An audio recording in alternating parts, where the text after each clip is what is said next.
Take the risk or lose the chance. Paano mo malalaman kung hindi mo susubukan? Ako bilang isang tao na takot mag-risk, ito yung mga dahilan. Dahil nahihiya, natatakot sa sasabihin ng ibang tao. Bakit ganyan yung ginagawa mo? Hindi dapat ganyan.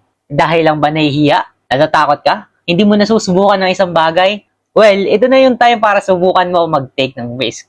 Kasi nobody cares. Paano ko nga ba nasabing wala silang pake sa'yo? Kasi pagkatapos nilang sabihin yun sa'yo, wala na, move on na sila. Alam mo kung bakit?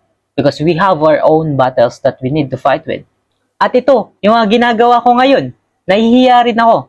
Pero tinake ko lang yung risk kasi what if may mangyayari, di ba? Anong mangyayari itong video na to for memories? Ito yung gusto kong itanong sa sarili ko. Gusto ko mag-video pero nahihiya ako. Pero bakit nga ba ako nahihiya? Siyempre, sasabihin ng iba. Pero ito na rin yung time para mag-take ng risk.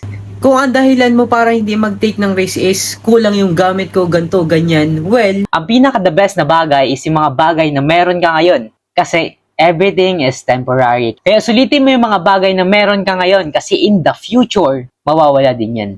Hindi masama ang sumubok. Ang masama ay huminto dahil ayaw mong sumubok.